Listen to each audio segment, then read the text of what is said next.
sinothembe uthi ayibukiseza yabona yabona la yini phezu kweJesu ngibele ngomuntu umuntu iJesu yonke ingabuthelwa noma uyaphusha impela uyakhala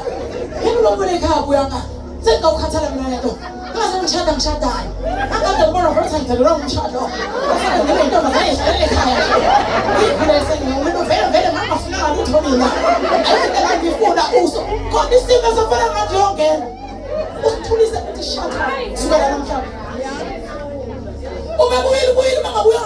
azawarishekela ukuthi wangaphakuza manje ngesintu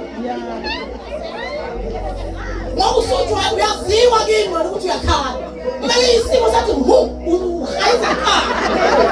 uyazi akufika wonke amagogo awubakwethu wonke amagogo ngamanje ayosifika sesilindile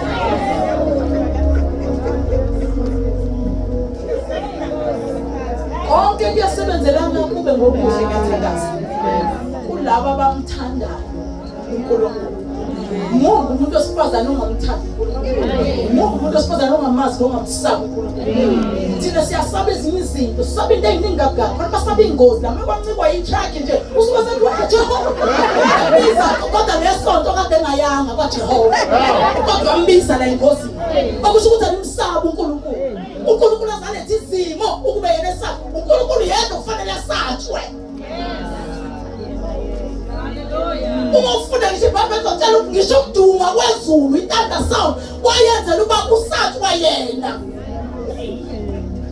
kodwa batholakala ukuthi abantu abasasaba ukuduma kwezulu uyakamfana khona liduma esihlahla imali yaphinde isihlahla lishaye isihlahla asijonge isihlahla ngendlela abantu abangakusabi ngayo uNkulunkulu siku-generation embi la uNkulunkulu angasatshwa khona thandaza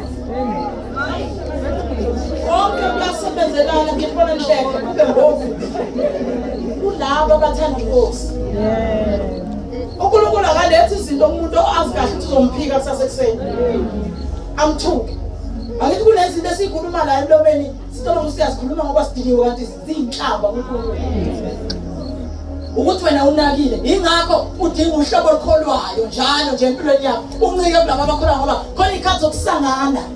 ezifikela wonke umuntu okholwayo la idunyelwa khona ubhotela umthuninise amthuka uNkulunkulu so sifanele kube khona thina abangani bakho sikukhozi hayi boza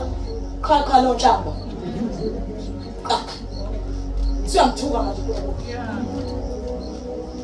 singabona kuningi kodwa wonke umuntu okholwayo wonke umuntu osifazana uNkulunkulu uthenji ukuthembile kakhulukazi njengoba besilisa beliphoxa kangaka ivangeli uthenjiwe wena uthenjiwe uyaziwa ukuthi wawugcineni ngibona ukulala uthandazile sowuqedisa apha nje nisonga izandla niwashe izitsha hayi-ke kusile madoda kusile inje umlungu kusasekuseni isakuphele kanjalo uNkulunkulu usalokhu elandelana nawe uye bedroom uthi ushabe khona inkesheza ongasho uyishokela aloku elandelana nawe awu lo muntu nange inje umlungu esemina ngoba lo mnandi amnyona nanjake nje abuka uNkulunkulu ushintsha amaphijama uyinenza lezi zinto zenza sebusuku niyayipolisha nifaka amagawuni nishawu TikTok okudina wasaswele uNkulunkulu lokamile la ulindile la isikhathi sakho ngoba ukhangezile usuku lonke olungenangozi olungenasifo wena usudlula ukuthi nje baba ngiyabonga sengelana alandelane nawe uNkulunkulu uyachatha ku-WhatsApp wena uchatha kuze kushaya half-past 11 ebusuku wena WhatsApp half-past 11 u-online awukangazi ukuthi fu uNkulunkulu ovumelele lezo sandla zakho ngoba ungabantu wenkantshuke wena ubethanda akakubambisa ngekwathi ushaya stroke usathi